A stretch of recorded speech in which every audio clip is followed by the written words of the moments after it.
ligero y vamos a ver si logramos pues, captar la atención de todos y a ver si sacan algo positivo para más adelante, ¿ya? Entonces, la lógica de la presentación es decirles que han hecho las personas, pero más el mercado ultra high net worth, ¿no? O sea, la gente de la banca privada, no necesariamente la gente de los family offices a nivel mundial, en las crisis y cómo se han ido organizando y qué decisiones han tomado, ¿ya? Para hacer eso vamos a ver vamos a ver la agenda al toque. La agenda tiene como punto inicial discutir la tabla de Kallan, que es una herramienta para entender cómo se han comportado los mercados en los últimos varios años. Después, qué hicieron las personas en estos dos eventos de crisis, sea la crisis, lo que se conoce como la crisis global del 2008 y la crisis de la pandemia de este año, qué cosa hizo la gente, cómo movió sus carteras. Y después, punto 4 y 5, les voy a dar un poco de datos de qué, o sea, digamos, cuestiones conceptuales, pero que sirven para la toma de decisiones y que se usan mucho en la práctica también.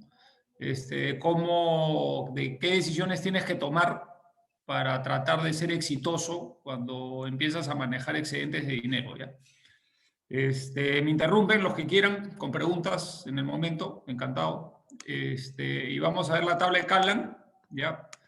Que es un documento, o perdón, una tabla bastante densa, ¿ya? Esa es la idea de esta tabla, pero es una buena herramienta y ahorita le voy a decir qué mensajes les da, ¿ya? Entonces la tabla de Kallan se usa bastante en el mundo de inversiones. En donde está el cursor, en el eje X, digamos, están los años, ¿ya? Parte del 2004 y nos vamos hasta el 2020. En el eje Y, digamos, está el puesto, este es un ranking, ¿ya?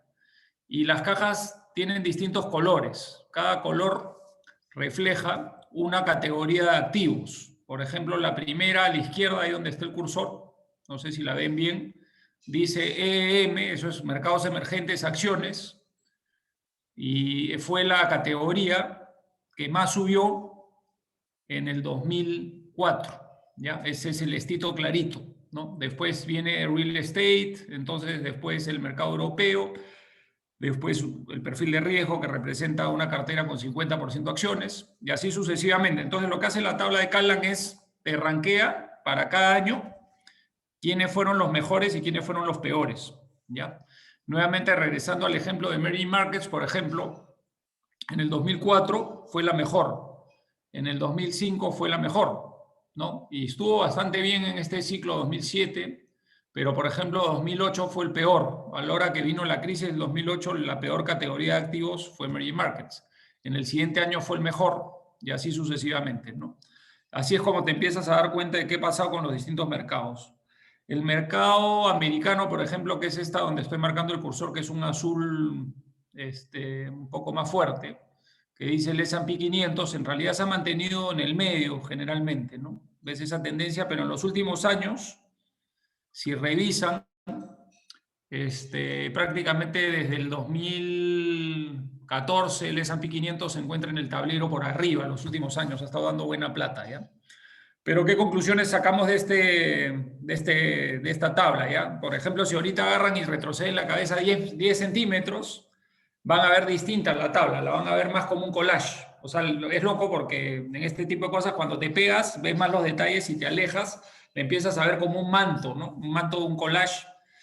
Y en realidad se usa esta tabla para decir que en los mercados prácticamente no hay muchas tendencias, ¿no? ¿Qué pasa con las distintas categorías de activos? Todo termina medio salpicado y toda la gente que se dedica a predecir qué va a pasar y si el próximo año va a ser bueno para emerging markets, si va a ser malo para la bolsa americana, y va a ser buena para el real estate, y va a ser bueno para el oro, etcétera, etcétera.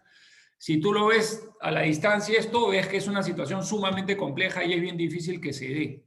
¿Ya? O sea, la gente que dice que puede ver una tendencia por acá, que puede leer qué va a pasar, la verdad que en la parte práctica no es muy cierto y es bastante complejo entender quién va a ser el ganador o el perdedor del siguiente año, ¿no? Eso es otro de los mensajes que te da esto, ¿no? O sea, porque el ganador y el perdedor siempre varía, ¿no? Y a veces el que fue ganador pasa a ser perdedor, etcétera, ¿no?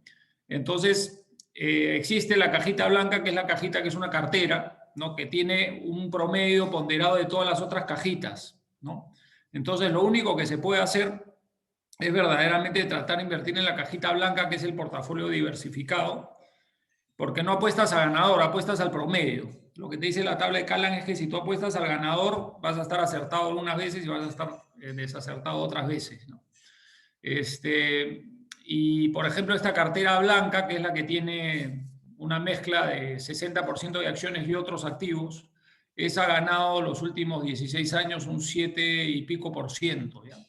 Eso también te da una idea que sí es una rentabilidad interesante, pero inclusive habiendo invertido 60% en acciones, ha ganado 7% por año. O sea, digamos, rentabilidades de 2 dígitos, encima de 2 dígitos, la verdad que son bien poco probables. Esto, si lo miran los últimos 10 años, ha rendido tal vez 5 o 6%. Y mirando el futuro, puede ser que una cartera que tiene mitad acciones, mitad bonos rinda 5 o 6% porque las tasas de interés están un poco bajas, ¿no? Entonces, esto es lo que se enfrenta un poquito uno cuando toma decisiones de inversión. Hay gente que dice que sí puede predecir qué va a pasar con los colores de la tabla Callan y cuál va a ser el activo mejor o peor, pero en la práctica eso más parece un comercial que una realidad. Eso no se ve mucho, ¿no? Pasamos a la siguiente página y acá vamos a hacer un zoom a lo que pasó en la tabla de Callan en el 2008-2009 para entender cómo reaccionan los inversionistas y qué decisiones toman, ¿no? Entonces, si vemos el 2008, que fue el año donde más cayó la bolsa en esa crisis, los mejores activos fueron los bonos del tesoro, o sea, lo más conservador, el oro y el cash, ¿no? O sea, hubo un flight to quality y todo el mundo se fue hacia los activos de menor riesgo, ¿no? Por ejemplo, este año la bolsa americana cayó 37% y la bolsa emergente, ¿no?, que es famosa porque es la que sale de última y sale de primera consistentemente, cayó 50 y pico por ciento, ¿no? El 2009 es un año donde la peor cifra de crecimiento económico de Estados Unidos fue en el 2009. O sea, en el 2008 no hubo recesión, ¿ya? Para que entiendan lo difícil que es esto. En el 2009 la economía americana estaba menos 3% abajo. Recién la recesión se dio en el 2009. Y en el año de la peor recesión es donde los mercados ya suben, ¿no? Yo siempre pongo un ejemplo de Brasil, por ejemplo. Brasil tuvo la peor recesión de los últimos 10 años y ese año fue el récord de subida de la bolsa, ¿ya? Para que entiendan que toda la gente que se dedica a ver cifras económicas, las cifras económicas son un lagging indicator, ¿ya? O sea, siempre te da información que no sirve mucho porque ya pasó, ¿ya? En cambio, ¿por qué rebota el 2009? Rebota porque ya en el 2009 se veía que en el 2010 iba a empezar a rebotar la economía. Ya se empezaba a ver que en el futuro los indicadores líderes decían que la economía iba a rebotar. Entonces no ibas a esperar, el mercado no iba a esperar a que rebote la economía, que tenga un número positivo para subir. Subió más o menos 6 meses antes del rebote, ¿ya? ¿Y qué pasa en el 2009? Emerging Markets, que fue el peor, fue el mejor. High Yield, que estuvo también medio abajo, fue el segundo mejor. Los bonos emergentes le fue bien, ¿no? Y por ejemplo el cash, que le fue bien en el 2008, fue, digamos, comparativamente el peor. Y los treasuries, que fue el número uno, pasó a ser el último en el 2009, ¿no? Entonces, nuevamente acá le empiezan a encontrar un poco la gracia de repente a la tabla de Callan, que ven que no es tan fácil, ¿no? O sea, el que iba a decir en el 2008, oye, vamos a empezar a comprar acciones en el 2008, iba a ser poco probable, porque las cifras, digamos, siguen saliendo malas. Sin embargo, rebotó mucho. Entonces, el que está jugando este manejo táctico, acá hay que definir qué cosa es un manejo táctico. Un manejo táctico es decir, vamos a meter más plata porque pienso que las acciones este año que viene van a subir más que los bonos. O vamos a reducir el peso en bonos porque pienso que no les va a ir bien. O sea, tiene un elemento, digamos, de juicio de opinión, para poder hacer una sobreponderación en acciones o una subponderación en acciones o bonos, ¿ya? Entonces ese es el mundo táctico, ¿no? Por ejemplo, las AFPs en el Perú viven en el mundo táctico, ¿ya? ¿Por qué? Porque su entorno de competencia es un entorno de que le tienen que ganar al otro, ¿ya? Y si uno se dispara, todos lo persiguen, ¿no? Entonces no necesariamente es una manera de manejar la plata de la manera óptima, ¿no? Porque como se ve acá este manejo táctico, o sea, el que dijo en el 2008 que el Treasury, que era el que más subía, era el que más perdía el año siguiente, tenía que tener pues una especie de bola de cristal, ¿ya? Y después si vemos estos números que están a la derecha, ¿ya? Por ejemplo, en caja tenían 16% en el 2008, que ya habían subido un poco los niveles de caja por la crisis, en bonos tenían 28 y en acciones 56. Entonces, ¿qué hicieron los individuos en la crisis del 2008? Agarraron y en el peor momento redujeron el peso en los activos de riesgo, ¿ya? Por eso les digo que es bien difícil hacer esto y este camino táctico es bastante complicado. Entonces, ¿qué pasó? Por ejemplo, los que tenían acciones, el S&P 500, 56%, lo bajaron a 41% en el 2009 y lo hicieron en el peor momento, ¿no es cierto? Es igual que si pongo a Nancy acá, ejemplo, dice Nancy que vendió Credit Corp en 2.40, ¿no? Eso está bien, porque lo ha vendido cuando ha subido, pero si Nancy agarra y vende Credit Corp en 115, está tomando una pésima decisión porque está vendiéndolo cuando más ha caído, ¿ya? Y eso es lo que hicieron los inversionistas, o sea, en el peor momento, en el momento más bajo, redujeron las posiciones pensando que el mundo se iba a acabar y no sucedió. Pero mirando las estadísticas económicas, que nuevamente son estadísticas lagging y que no te dan buena información. Entonces tomaron decisiones equivocadas y ¿qué terminó pasando? El mercado rebotó y tú te habías salido del mercado, ¿no? En este ejemplo hay un cálculo acá que dice que el que hizo esto perdió 3.23% del rebote, ¿no? Entonces no parece un número tan grande, pero el que se puso en efectivo, por ejemplo, en el 2009 una cartera, la cartera blanca, estaba 31% abajo. O sea, si tú tenías, por decirte, $1.000.000, tu cartera valía $700.000. Vendiste tu cartera cuando valía $700.000. La peor decisión, ¿no? Porque esa cartera, si tú no hacías nada, a fin de año del 2009 posiblemente estuviese pues, en $950.000 o casi en 1.000.000, ¿no? Entonces, en general, este manejo táctico te lleva a muchos errores, ¿no? Y yo he visto pues estos errores en mi carrera en muchos comités y con gente de todos los niveles, ¿ya? Porque permitir que tengas manejo táctico te da una capacidad de tomar decisiones grupales, ¿ya? Y tal vez tipo manada, ¿no? O sea, es bien curioso porque ustedes están en temas de gestión la mayoría y hay ciertas cosas donde las decisiones grupales son buenas, ¿ya? Pero en inversiones las decisiones grupales son malas, ¿ya? Porque todo el mundo se contagia del pesimismo, del optimismo y en general las decisiones son malas. Las decisiones más importantes en inversiones son decisiones que van contra el consenso, ¿no? Es decir, en el 2008 vamos a comprar. Lo que te va a decir un comité reduce riesgo porque la cosa está complicada, ¿ya? Y estas decisiones de comités, cuando tienen mucha discreción para hacer manejo táctico, generalmente se equivocan, ¿ya? Y ahora vemos qué pasó en el 2020. Aquel 2020 viene de un 2019 que ha sido recontra bueno, ¿ya? Entonces la gente se tiene que acordar. Por ejemplo, la bolsa americana en el 2009 se metió 30%, ¿ya?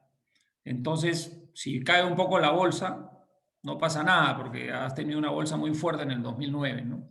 Entonces tienes un año muy, muy bueno, pero el 2020, en realidad, claro, nuevamente como hay riesgo, ven que el oro está de número 1 en el año 2020, tesoros está número 2, bonos corporativos americanos número 3.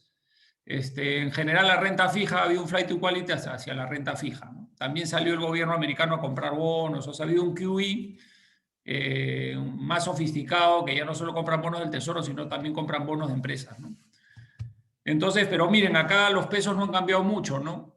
Si ven, el que tenía acciones 63%, hoy día están en 64%, el que tenía caja, la caja estaba en 12, sigue en 12, y los bonos han pasado de 25 a 22. Entonces, en realidad, en la crisis del 2020, la gente parece que no tuvo tiempo para vender o no se desesperó o la inyección de liquidez fue tan rápida que hizo que todo se estabilice, pero en general veo poca gente que haya cometido el error que se cometió en el 2008 de salir corriendo en el punto más bajo de la bolsa, ¿ya?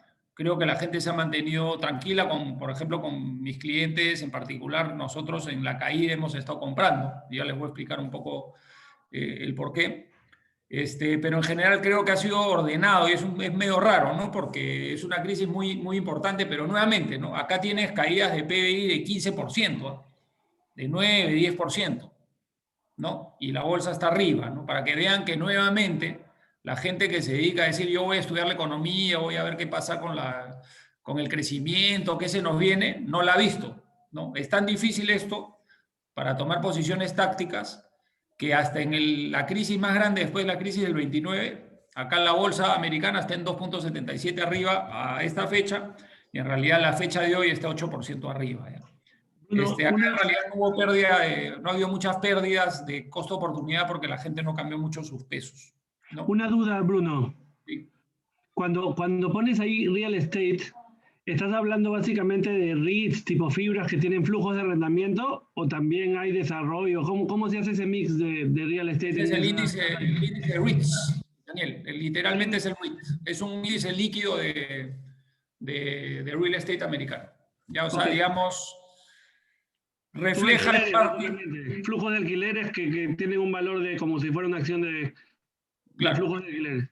es una fibra, en realidad, pero esas fibras tienen un componente de volatilidad importante porque son bien líquidas, no son como las fibras que recién están saliendo del Perú que no tienen liquidez. Entonces, estas fibras, la verdad que a veces se mueven más de lo que valen los activos. Ahora les voy a contar una oportunidad de inversión interesante que he hecho que justo aproveche eso, ¿no? Porque el mercado se pone tan negativo que se aleja el valor de la fibra listado de los valores de los edificios. ¿Ya? O sea, se pueden dar esas cosas rara vez, pero sí se dan. Ya, pero en fin, entonces 2020, una crisis rara porque los clientes no se han movido mucho y por suerte creo que la crisis fue rápida y no dejó a nadie descolocado y nadie tomó decisiones como nuevamente sería vender Credit Corp a 115, sería una decisión, digamos, discutible, ¿no? Y no ha pasado este año, ¿no? Después acá les voy a poner unas estadísticas que son, la verdad que poca gente maneja estas estadísticas, la maneja Bank of America, que es verdaderamente qué hicieron los clientes, o sea, lo que les estoy contando, puesto en números, ¿ya? Y esto desde el 2005. Entonces tú tienes que cash, más o menos el peso estratégico, ya es de 12%. Ahora después les voy a explicar eso, bonos es 29% y acciones es 59%. Entonces, ahí ven los rangos y ven que en el 2009 pues la gente se desalineó, ¿no? Se salió, ¿no? Se salió totalmente porque bajó mucho su peso en acciones, subió el peso en caja y subió el peso en bonos, ¿no? Acá se ve perfectamente, pero después en general las acciones que se han tomado, las decisiones que han tomado los individuos ultra high net worth, o sea, tipo banca privada, más bien high net worth, no ultra high net worth, han estado en su rango, ¿no? No han hecho muchas locuras. Lo que sí ven que en el 2010, 2011, 2012, 2013 en general estuvieron con menos acciones de las que debieron tener. Ya la subida del 2009 hasta el 2014 creo que fue casi de 150% la subida en la bolsa. ¿Ya? Entonces esto acá les ha costado su buena platita. Pero después empiecen a ver que en estos años, incluyendo el 2020, la gente se ha puesto muy positivista con la bolsa, ¿no? Porque empiezan a ver que hay un overweight, que se están rompiendo el límite de 60% aproximadamente y metiéndole más a la bolsa de lo que deberían meter, ¿ya? Entonces acá no hemos hablado del manejo táctico, pero la contracara del manejo táctico es el manejo que se conoce como estratégico, ¿ya? Entonces, el manejo estratégico significa que si tú tienes tus pesos fijos en la cartera, cada vez que cae la bolsa, tú tienes que salir a comprar bolsa y cada vez que sube la bolsa, tienes que salir a vender bolsa. Por ejemplo, en el 2019, que la bolsa americana subió 30%, o donde Credit Corp valía 2.40, había que vender, pues no había que comprar.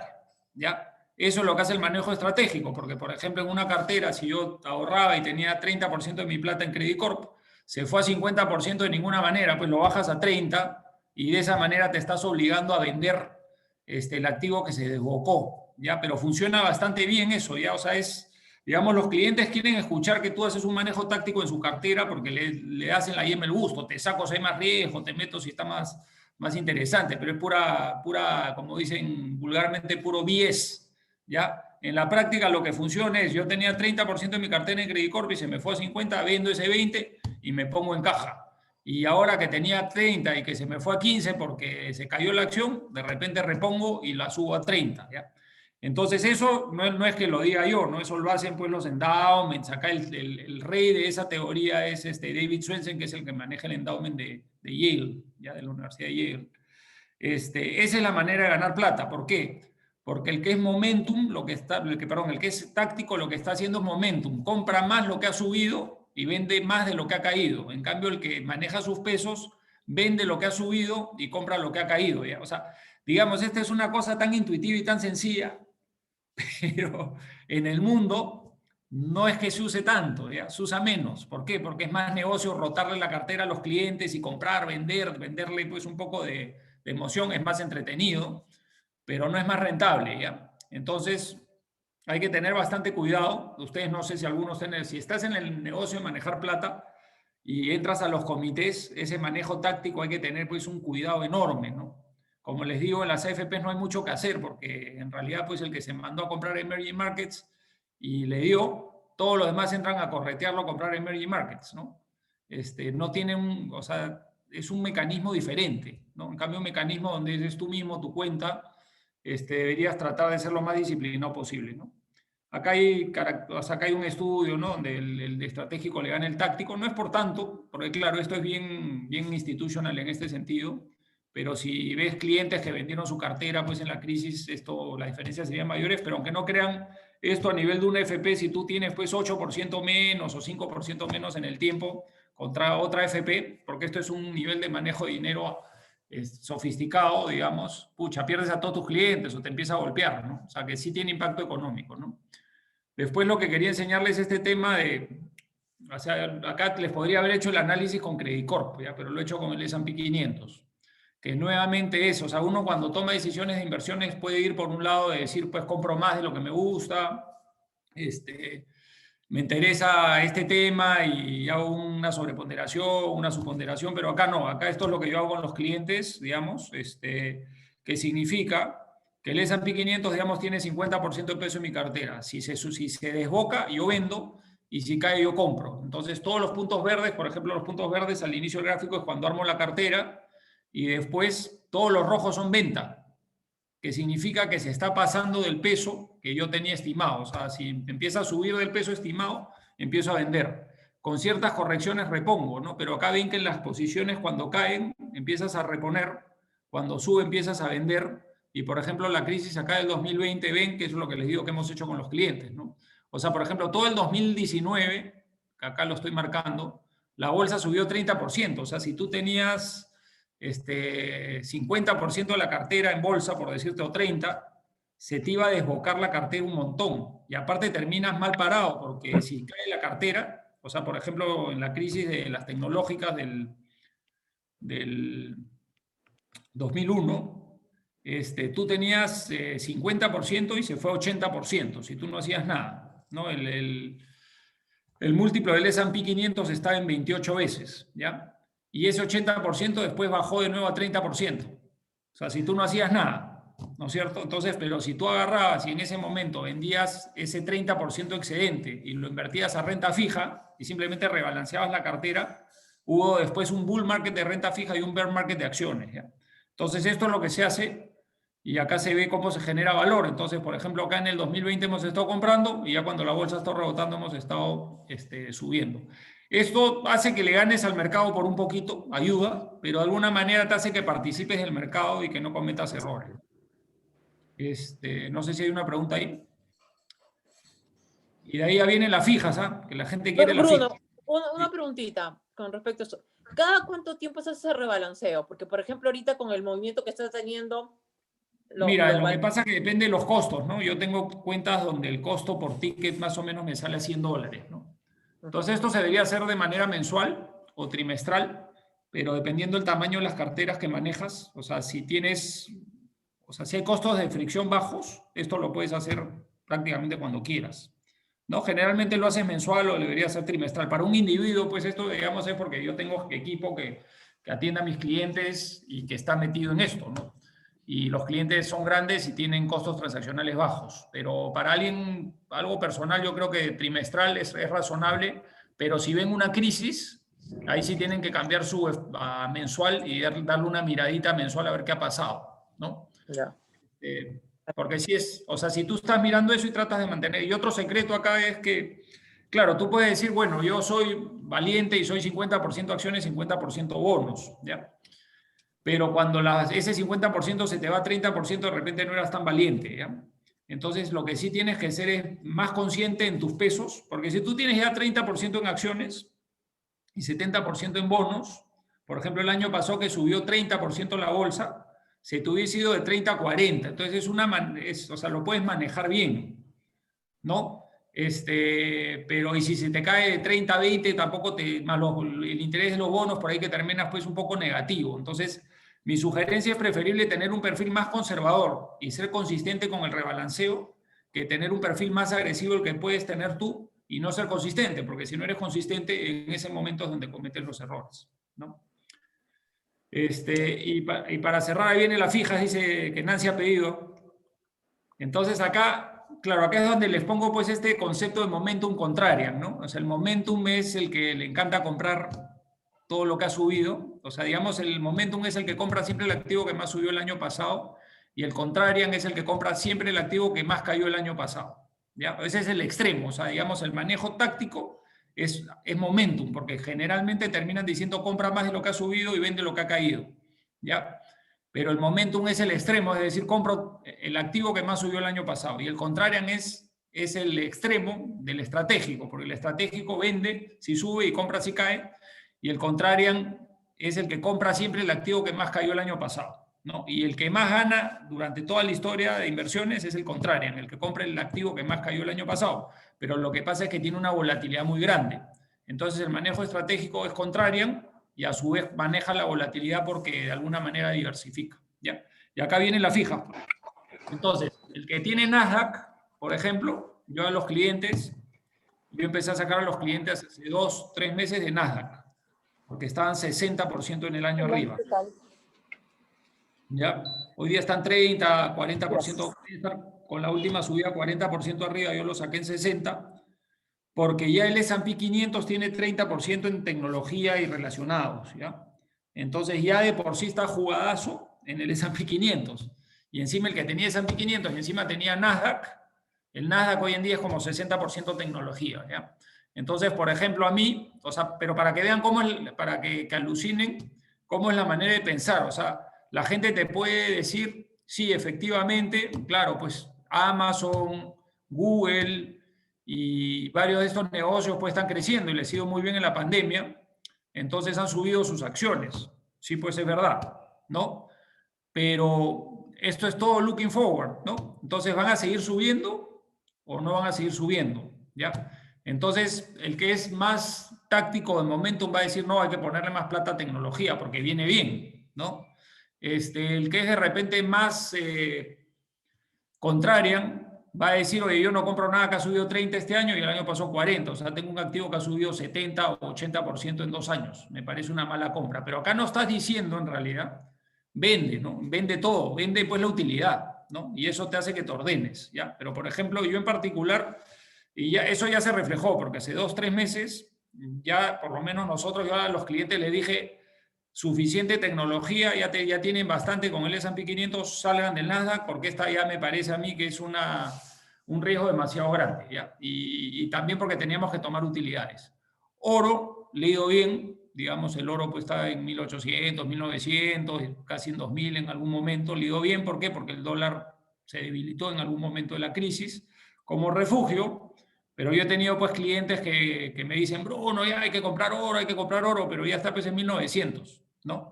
Entonces ya pues es muy tarde. Y ahí empiezan los clientes y no saben la presión que te meten, que quieren comprar oro, que hay que comprar oro. Y no sé si se va a 2000, ¿ya? Pero no es, o sea, digamos, nosotros tenemos en las carteras peso en oro 3%. Entonces si subió 20%, yo no estoy comprando, yo estoy vendiendo, ¿no? Eso es lo que pasa que ahí es donde hay que entender un poco a dónde puede jugar el partido bien, ¿no? ¿Por qué voy a comprar si ya tengo oro y ya me funcionó? Vendo pues el 20% de utilidad que tengo en el oro, ¿no? Así de simple, igual en el Nasdaq. No es que, o sea, igual tienes Nasdaq, pero vendes la utilidad. Después, claro, los treasuries no puedes hacer mucho, ¿no? Porque ya subieron y tampoco hay dónde poner la plata. El S&P 500 acá estaba en 2 y pico por ciento, al día de hoy está en 8. Ha subido para que vean lo difícil que es el negocio. En una semana ha subido 7% el índice, 8%. Entonces, el que le está jugando al timing, que yo entro, que sí, que overweight, underweight, pues si se le pasó esta semana, se le ha ido, o sea, digamos que ha subido 9%, en esta semana ha subido el 90% de lo que ha subido todo el año. Entonces, o sea, si te estaba jugando a entrar y salir, complicado. Y después en los rojos vienen acá las fijas, ¿ya? Europa y Japón están menos 10% en el año cuando el euro se ha revaluado, ¿no? Acá le está castigando fuerte el COVID, también no son tan dinámicos saliendo de crisis, entonces hay una serie de cosas, o sea que tampoco es que tú digas qué barato está Europa, pero, en fin, no es que me encante, ¿no?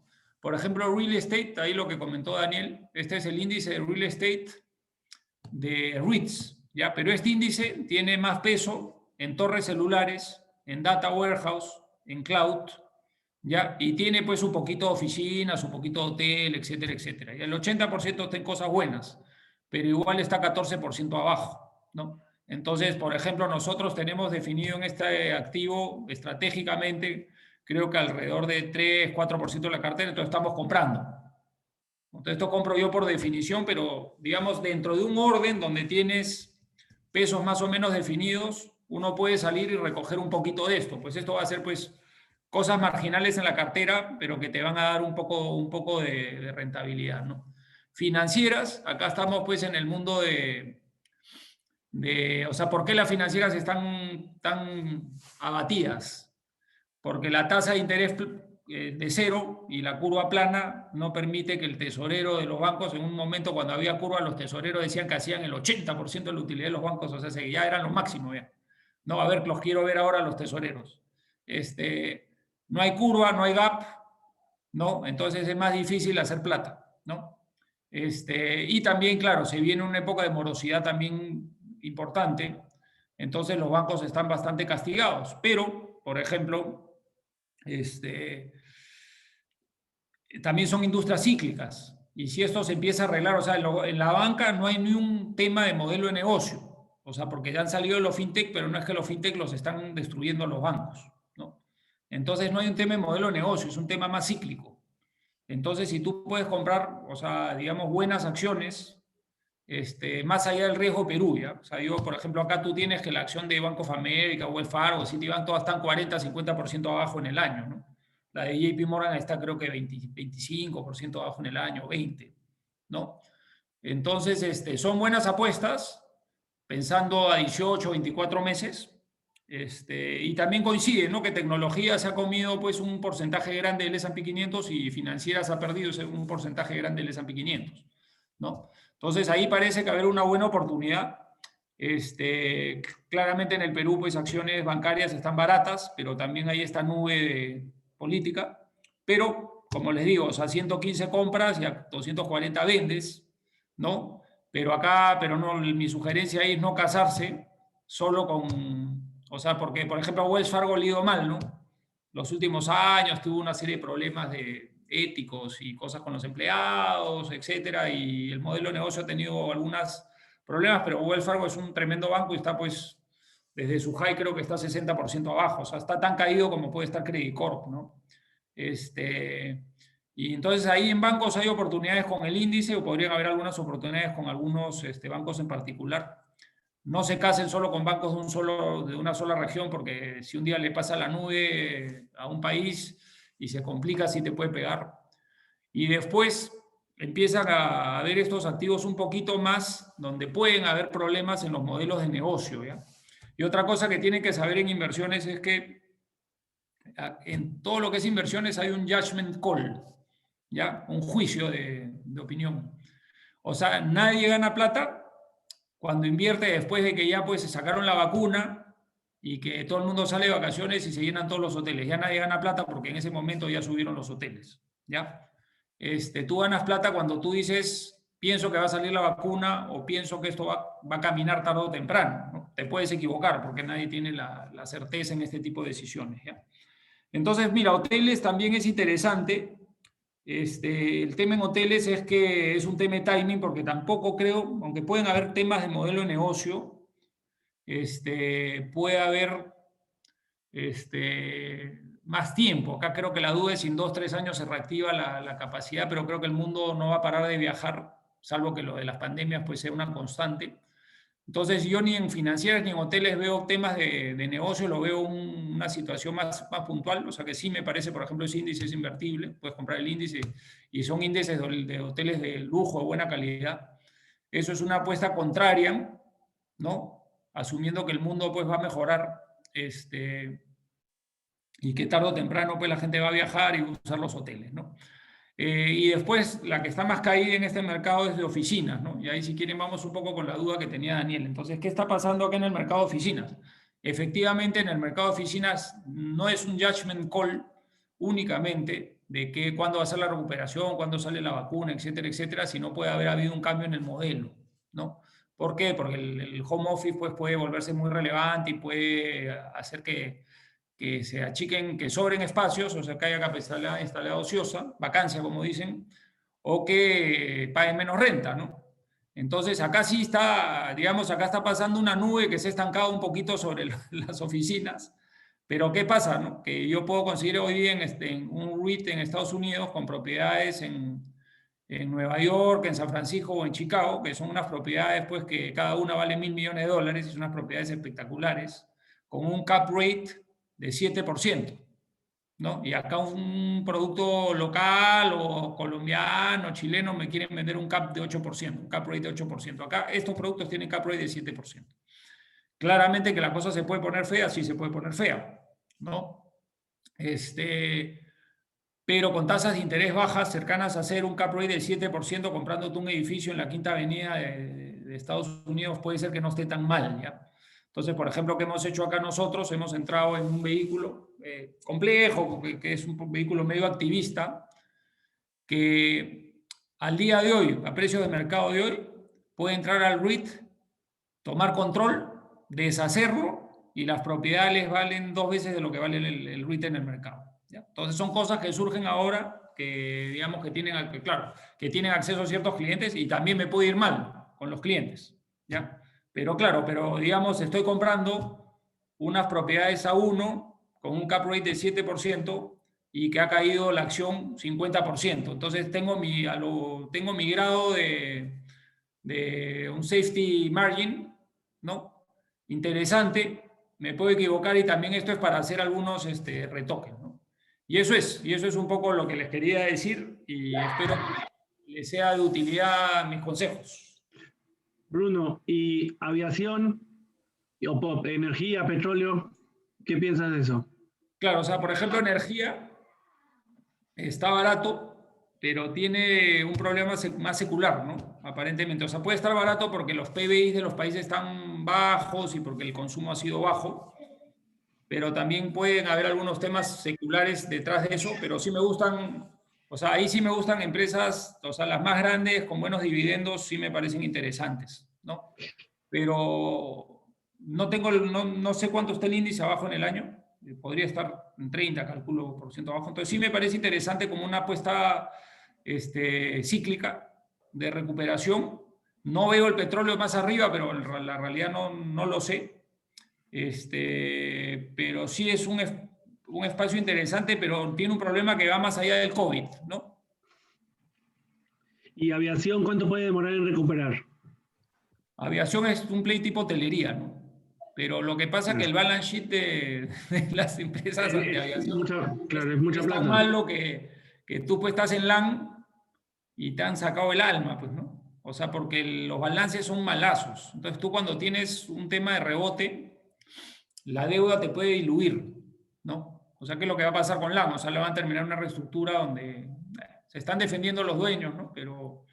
Pero se complica. Entonces, el problema con las aerolíneas es que hay mucha reestructura y mucha dilución. Entonces puede ser que la acción suba, pero te diluyen, cada reestructura te diluyen. Entonces, nosotros hemos estado mirando bastante algunas empresas de aviación, aerolíneas más que nada, ¿no? Porque no nos hemos metido a los Boeing, a ese lado. Y en general parecían baratas, pero si por o sea, tenías que agarrar algunas que ya, Conte Delta, creo que ya la habían reestructurado, la habían parado de cabeza y habían diluido a los accionistas. Entonces ese componente de dilución es complicado, ¿no? Entonces no estoy tan, o sea, te puedes quemar si es que coges mal ahí. Bruno, ¿qué tal? Gracias por la exposición. Una consulta, ¿qué ¿qué catalizador crees que le falta a Europa para que deje de ser un poco la eterna promesa, ¿no? Porque siempre hay algo, siempre es el Brexit, ahora la segunda ola, luego es Italia y demás, ¿no? Entonces, yo como lo veo es como que, pues ya, ¿para cuándo, no? Pucha, no Y sé, lo no otro, sé, porque están medio japonizados. No sé, igual le podrías sí, decir lo mismo a Japón, ¿no? Lo que pasa es que mientras más deuda asumas, o sea, estos salvatajes, en realidad lo que hacen es que le suben la deuda a los países un montón. Y finalmente lo que hacen es que terminan como Japón, ¿no? Con una alta deuda y una tasa de interés negativa, y eso no hace que crezcas mucho, porque de alguna manera la deuda pues la tienes, o sea, la tienes que servir, te baja la velocidad del crecimiento, y por otro lado pues todos estos temas sociales y economías sociales, donde las quiebras son más difíciles, donde despedir a la gente también. Entonces, por ejemplo, la crisis del 2008-2009, Estados Unidos quebraron un montón, se limpió todo, hubieron programas para ayudar a que se limpie todo rápido, ahí pasas por Charter 11 al toque, sale más rápido. Yo creo que los problemas son estructurales y no van a cambiar mucho. Y no sé si el euro mismo es una traba para que los países se recompongan, ¿no? perfecto. Y en línea con esto, el sector bancos también estaría ligado a, o sea, la percepción es que los tipos de interés van a estar bajos por buen tiempo, ¿no? O sea, no se ve inflación y los bancos pues han caído en beneficios mucho y además creo que esta prohibición de la recompra, de la repartición de dividendos y buybacks también ya está descontada por el mercado, ¿no? Entonces, yo, o al menos particularmente, no sé si es que tú ves favorable los bancos en Europa, al menos. En Europa en particular, o sea, la gente ve favorable los dos mercados, pero yo prefiero el mercado americano, ¿no? Porque aparte el mercado americano tiene, como te digo, las leyes de bancarrota son mucho mejores. En Europa no sé cómo el área de cobranzas o de cuentas especiales no sé cómo hace, la verdad. O sea, el mercado anglosajón, o sea, lo que es Inglaterra y Estados Unidos funciona mejor. Entonces yo no me metería mucho por ahí. Sí, a veces hay cosas interesantes. Yo creo que en el mercado americano veo mejores oportunidades. Sí es cierto que las tasas de interés se van a mantener bajas un rato, ¿no? Nunca se sabe, pero parece que se van a mantener bajas. Pero aunque no parezcan, las rentabilidades de los bancos no han estado tan malas. Ya, lo que pasa es que ha habido mucho trading en Estados Unidos y mucha recomposición de cartera, pero no han estado tan malas. Lo que pasa es que los bancos aprovechan el pánico para hacer Estoy todas las pasando. promociones. O sea, el sapo se lo van a comer ahora y no en el futuro. Y eso lo han hecho todos los bancos. O sea, provisionan todo lo que puedan porque Claro, finalmente es la posición más conservadora, ¿no? claro. Ya, Pero Perfecto, bancos a gracias. 18, 24 meses sí creo que se puede ganar plata. Perfecto, gracias. Bruno, ¿y qué riesgos ves para el año que viene? O sea, ¿cómo ves que se proyecta el año que viene? Mira, el año que viene podría pues haber una desazón y que no haya la vacuna o que la vacuna nadie se la quiera poner y que esta cuestión sea más estable y que ya vivamos en un mundo un año más no tan diferente. Entonces, sí puede haber un elemento de sazón y finalmente sí podríamos tener un año de algunas correcciones pues en la bolsa, ¿no? O sea, correcciones de 10, 15% tal vez, ¿no? Porque este año, o sea, lo que va a pasar, miren, el 2019 el S&P 500 subió 30%, este año está subiendo 10%, ¿no? O sea, no pasó nada.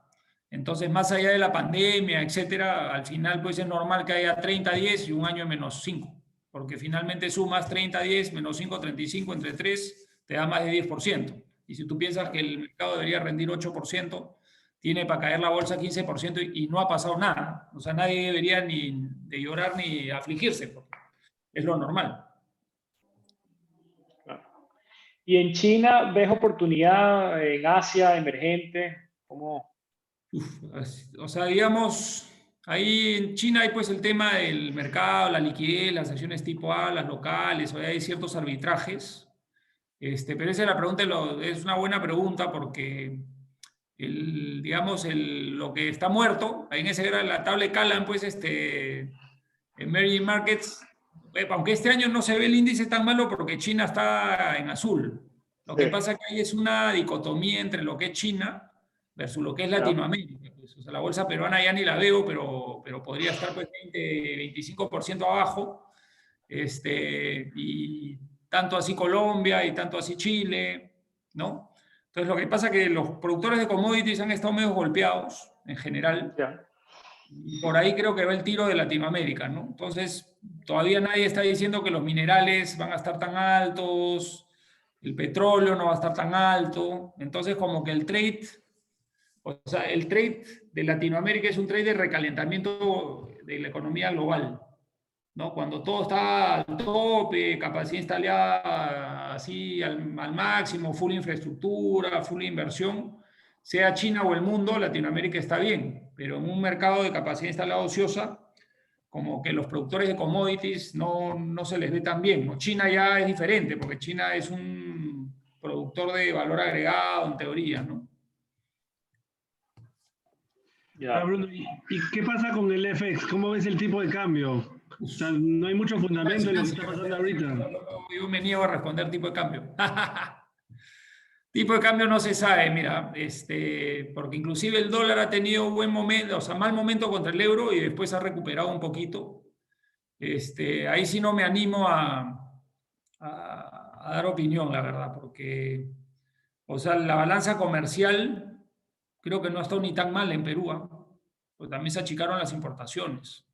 Ya, entonces, si ves ves balanza comercial, ves tendencia global de algo de depreciación del dólar, pucha, hay muchos factores, ¿ah? O sea que, digamos, mientras más líquida sea la variable, cuando ustedes me dicen qué va a pasar con la tasa de interés y qué va a pasar con la moneda, el tipo de cambio es más difícil porque es más random, es más volátil. Pero tipo de cambio, y después la otra cosa que yo le digo a los clientes es, tú te puedes traer al PhD más caro del Perú y ponerlo ahí en tu oficina para que te diga qué va a pasar con el tipo de cambio, y lo único que estás haciendo es tirando plata a la basura, porque no se puede. Pero a la gente le recomiendas que esté dolarizada al 80, al 100, 50-50. O sea, lo que hacemos con general es, soles es solo para tus gastos, ¿no? Tus 6 meses, si quieres 18 meses de gastos, ¿no? Pero ahí nomás, lo demás dólares, ¿no? O sea, la verdad es que la experiencia haciendo monedas es complicado, ¿no? Entonces, creo que, y Perú es una economía dolarizada, ¿no? Igual le diría a un europeo que mantenga sus euros, pero las monedas locales, o sea, eso está bueno para el tesorero de un banco a ver qué puede hacer, pero la verdad que no, yo no le veo, o sea, puede ser que el sol se vaya a 3 también, ¿no? O sea, lo que pasa es que es muy difícil saber qué va a pasar con las monedas. Entonces es preferible no meterte en ese esquema, pese a que es un activo líquido, fácil de tradear, etcétera, y mantener pues el peso que tú quieras, al final en soles, ¿no? Bruno, y una pregunta, a nivel de instrumentos, o sea, para inversiones personales. No se escucha bien, ¿eh? Ahí ¿me escuchas ahí mejor? Ahora sí, Bertito. Listo. No, decía, a nivel de instrumentos para inversiones personales, ¿recomiendas más utilizar ETF y digamos qué plataforma es la que más recomiendas? Claro, mira, hoy día en Perú, o sea, en general tú tienes en el mundo pues 3 opciones, ¿no? Comprar acciones individuales, comprar fondos mutuos o comprar ETFs, ¿no? Entonces, como funciona el negocio es, mientras más líquido sea el mercado y más perfecto, el ETF es el mejor vehículo, ¿ya? Ergo, bolsa americana, o sea, la bolsa americana, si que tú dices que escogiendo la acción de Exxon le vas a ganar al índice, es bien difícil porque hay miles que lo hacen y hay toda la información del mundo. Entonces ahí tienes que ir con índices, ¿no? Pero si vas a hacer bolsa peruana, pues de repente pues agarras un fondo mutuo, de repente tú compras tus acciones peruanas porque es un mercado ineficiente en términos de información, ¿ya? Y hoy día en el Perú pues, puedes comprar los índices de los principales mercados bursátiles mundiales, puedes comprar el YR, que es el del índice de real estate, que está en la presentación, puedes comprar el XLF, que es el de financieras americanas, puedes comprar Bank of America, puedes comprar Citibank, hay varias cositas que se transan en la bolsa peruana y que tienen bastante eficiencia tributaria. Entonces yo haría una mezcla pues de... Primero, o sea, tienes que medir tu riesgo y aunque la renta fija no dé nada, te da cierta tranquilidad. O sea, ahí vas a estar jugando al 0 a 0 porque no te rinde nada. Entonces eso mantén el peso que tú consideres apropiado, ¿no? Y de ahí, si estás en 30% acciones, una combinación de índices, de algunas acciones que estén baratas locales, algunas de las extranjeras, ahí puedes armar algo y creo que hay suficiente como para armar la cartera. Y la otra, pues no la armes mañana porque de repente compras el S&P 10% arriba y tienes que ir armándola de a pocos y tratando de promediar la entrada, ¿no? O sea, una de las cosas más difíciles que hay es cuando tienes plata y te dicen, oye, vamos a hacer un plan de inversión. Porque es fácil cuando tú tienes una acción y la cambias por otra, porque en realidad ya estás metido adentro, ¿no? Entonces, normalmente lo que se hace es, tú dices, ya en 12 meses invierto todos los meses un poco, porque no hay fórmula para eso. Es súper difícil.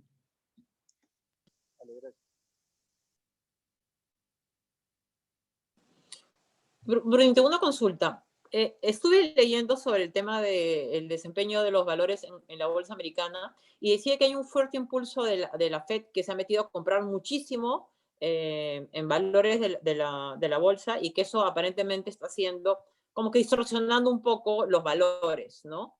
Y decían Claro. que efectivamente como que no había muchos fundamentos detrás de la subida que ha tenido el QQQ y decían, oye, en cualquier momento esto se puede caer.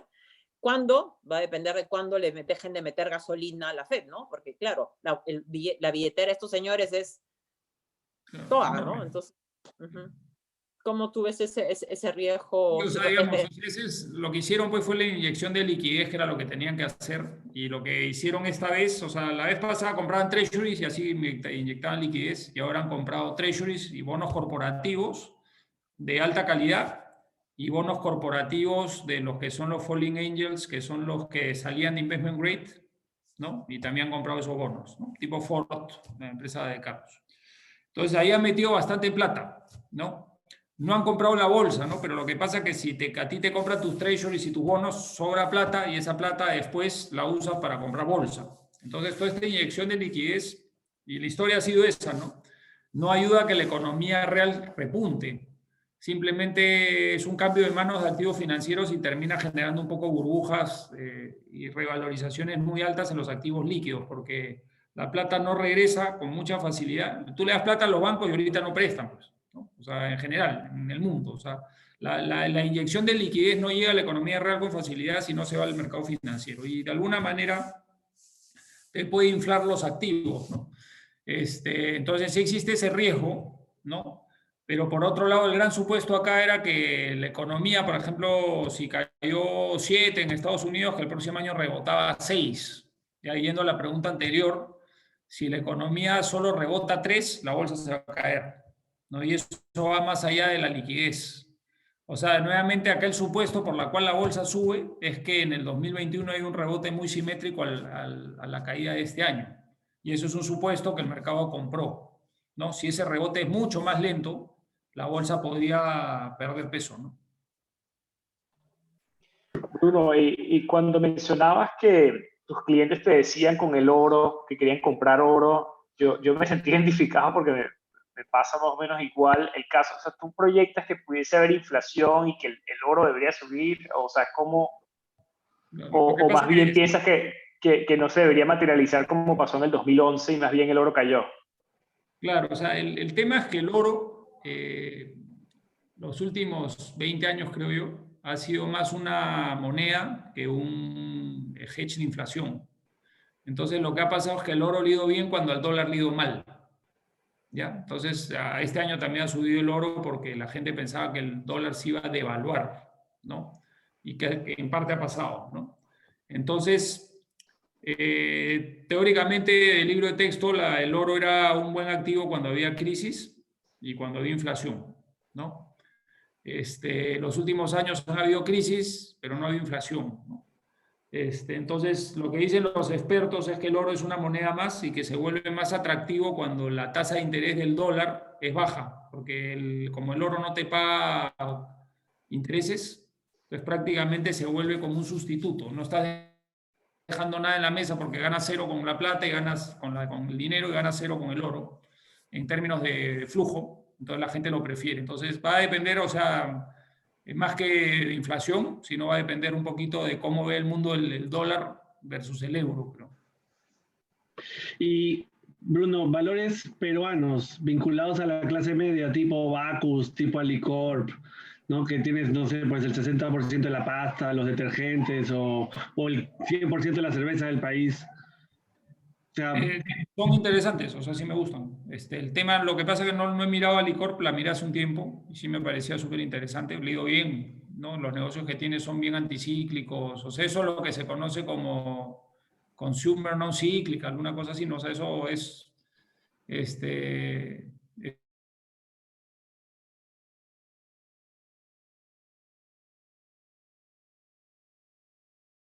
he visto hace 3 meses para decirte cuánto ha caído, ¿no? O sea, si está 20% abajo, 30% abajo, puede ser interesante.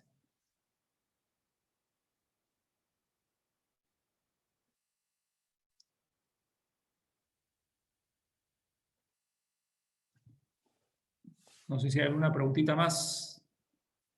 Sí, yo tengo una, Bruno.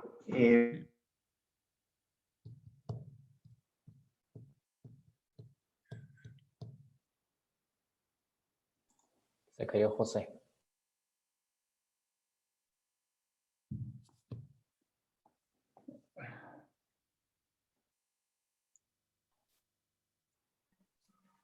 Se le congeló la imagen.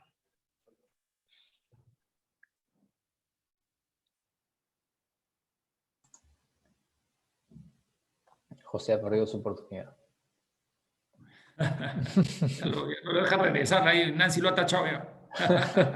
Expulsado. ¿Por qué le pones delete? Pablito, lo ha muteado. Dime una cosa, Bruno, perdona, saliendo de todo el tema de las diversas opciones que has mencionado, las family office aquí en el Perú invierten en venture capital o no? A ver, siempre hay pues que por ahí que algún conocido buscó a alguien y tenía un proyecto, etcétera, y por ahí que algunas veces entran, pero más por un tema de vínculo familiar o Acciones. conocido. Sí, o sea, acciones de empresas, pero es muy poco común y no sale el family office, ¿no? Los family office, si hicieran algo, lo que pasa es que mira el mundo en que estás, ¿no? O sea, tú le vas a venir a comprar un venture capital o un fondo de venture capital a alguien peruano que es su primer fondo, que primera vez que lo hace y que no se sabe qué va a pasar, o le vas a comprar un fondo teniendo plata, porque si tienes plata tienes las puertas a disposición, un fondo pues de Palo Alto, que es su séptimo fondo y que ha hecho un montón de cosas exitosas, ¿no? Entonces no es una cosa que está dentro de la gama de inversiones que te va a tomar un family office con facilidad. Yo creo que lo van a mirar con bastante cuidado, ¿no? Claro. O sea, ¿por qué? Porque, claro, si estuvieses solo circunscrito a Perú y escogerías tus batallas, pero la gente que está en un family office puede invertir en cualquier sitio, ¿no? Y digamos, si en un venture capital de Estados Unidos ganas pues 3x, si tienes suerte, y en el Perú dejaste 4x, ya pues mala suerte, ¿no? O sea, no te vas a estresar mucho, creo. Ah, vale. Y Bruno, con la crisis, ¿mucha gente ha salido de sus posiciones en Perú? ¿O la gente ha mantenido la posición en Perú y en Latinoamérica? O sea, se han ido más o ya estaban mundiales? No, o sea, de los capitales grandes, en realidad sus acciones patrimoniales, pues ya están, con esas están casados, ¿no? O sea, los que son dueños de empresas no ni venden ni compran, ¿no? Ahí están casados, ¿no? Pero en general las familias importantes ya tenían carteras que son 80, 90% diversificadas en el mundo, ¿no? Porque nuevamente puedes diversificar en el mundo y no están tan jugadas a Perú. Yo veo poco flujo o sea, si tú me dices, oye, antes miraba mucho los flujos, ¿no? Va a haber muchas salidas y mucho flujo de inversionistas tipo family office, ya se fueron hace tiempo, hace buen tiempo. Y una pregunta, ¿y qué escenario esperas con este retiro de las AFPs que han autorizado el Congreso? Bueno, lo de las AFPs es otro tema, ¿no? Porque de alguna manera le quitas pues 15%, 20% de la masa crítica y vuelves más ilíquido el mercado de la bolsa, se venden menos rentas vitalicias, aunque no sé, eso se han defendido un poco, pero hay menos fondeo de bonos de largo plazo.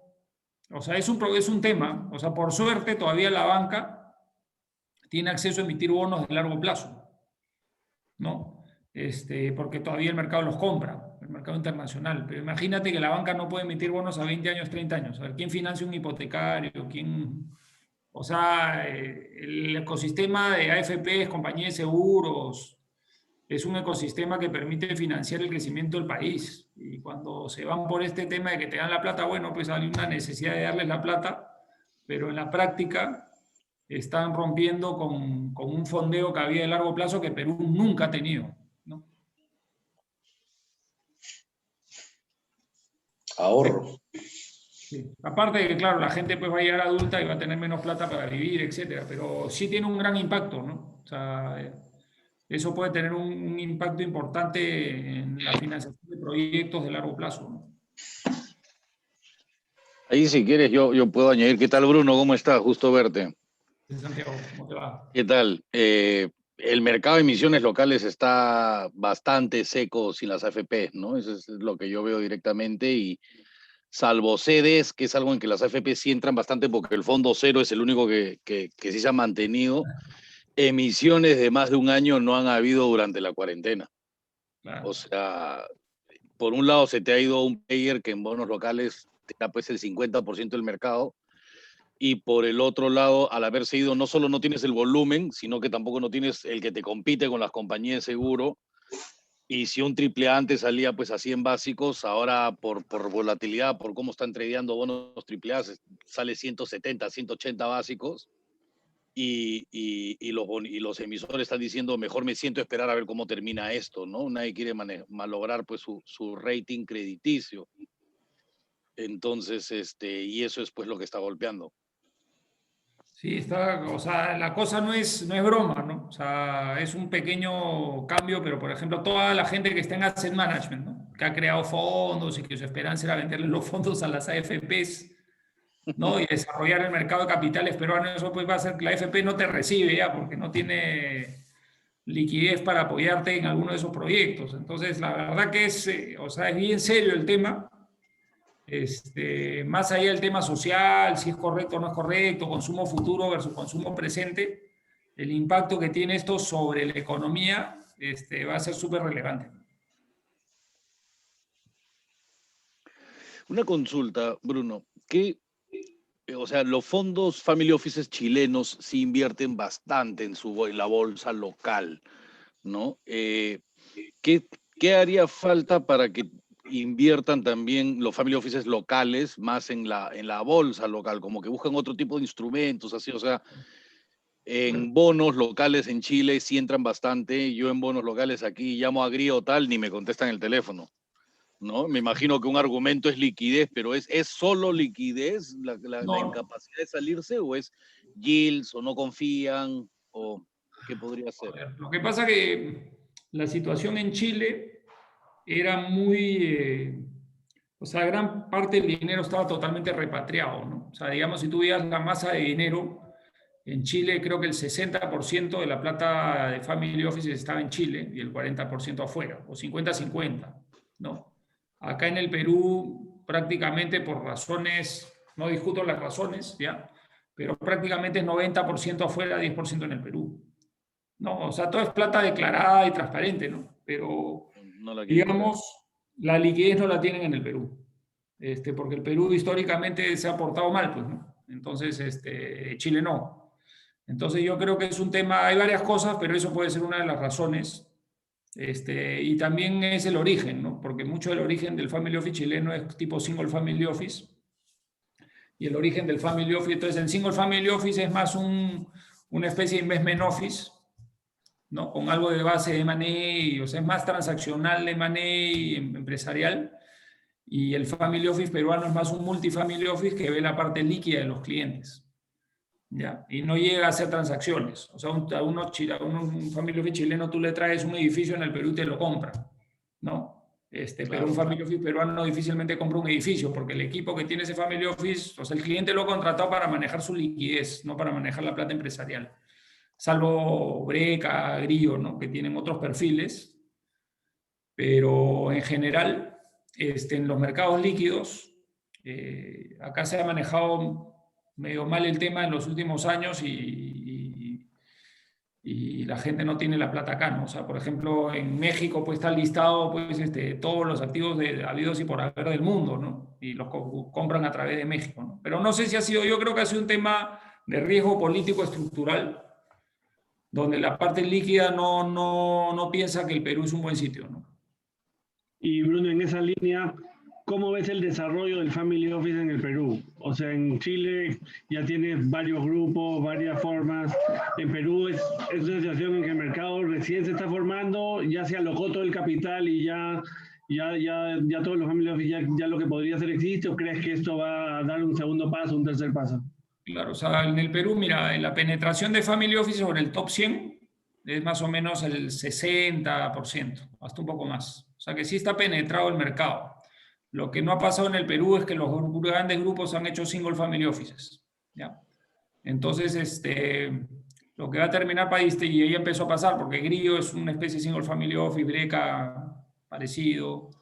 Entonces, el mercado va a terminar que los clientes, que las familias más grandes van a terminar armando single family offices y los medianos van a quedarse con su multifamily office, ¿no? Entonces, depende cómo juegues el partido. O sea, por ejemplo, la empresa que tengo yo, yo tengo una definición de atención al cliente grande, por ejemplo. O sea, yo sí trabajo, si tengo un single family office, yo trabajo con el single family office, no compito con el single family office, ¿no? Entonces, va a ver cómo se desarrolla. Si es un mercado competido, yo creo que está penetrado, pero depende de la propuesta de valor que tengas, ¿no? Entonces, yo creo que una propuesta de valor de cliente grande, donde tú prácticamente te vuelves el CIO del cliente grande o le pones el CIO al cliente grande, es la propuesta de valor que corresponde, ¿no? Entonces, pero va a ser un juego de propuesta de valor y cómo ubicarte, pero creo que en la competencia dentro de los family offices, ¿no?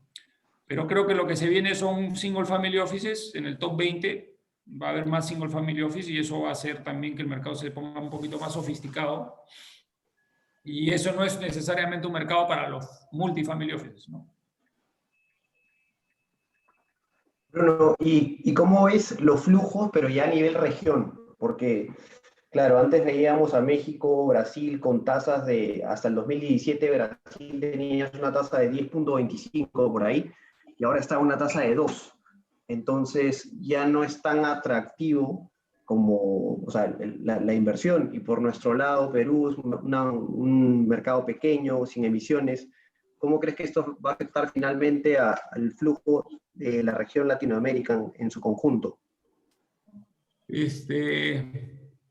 Por ahora, como te digo, va a depender más de la dinámica de los commodities, ¿no? Creo que es un tema medio estructural y si de repente entramos en un ciclo positivo de commodities, yo creo que sí va a haber más intención de inversión en la región, ¿no? Ahorita no, o sea, el tema de tasas está bajo en todos lados, ¿no? Entonces, si consigues un 3% en Perú y consigues 0% en Estados Unidos, todavía hay un aliciente, ¿no? Pero creo que la mezcla de la visión commodities, que puede cambiar de la noche a la mañana, creo que va a afectar, y la parte política tampoco ha estado dando mucha confianza, ¿no? O sea, todo lo que pasa o sea, Chile, que era el más civilizado, digamos, tiene unos problemas sociales importantes. Entonces no veo que la región sea perita en dulce para que la gente regrese, salvo que cuando hay buenos precios de los commodities, todos los balances de los países se ponen buenos, aunque el país sea malo, ¿no?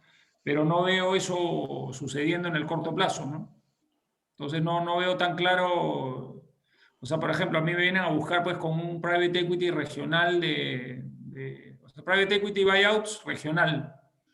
Escucha, dentro de las prioridades que tienen los clientes, nadie puede estar en su prioridad. Vamos a hacer voy a invertir en un private equity regional, ¿no? Dentro de mi asset allocation, pues no está.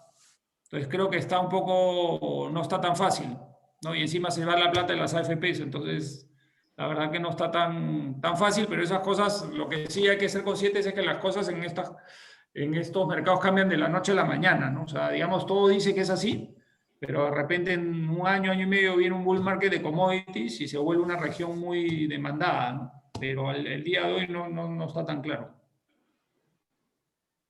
Perfecto, gracias. Nancy, estás en mute. Disculpe, está hablando como en mute.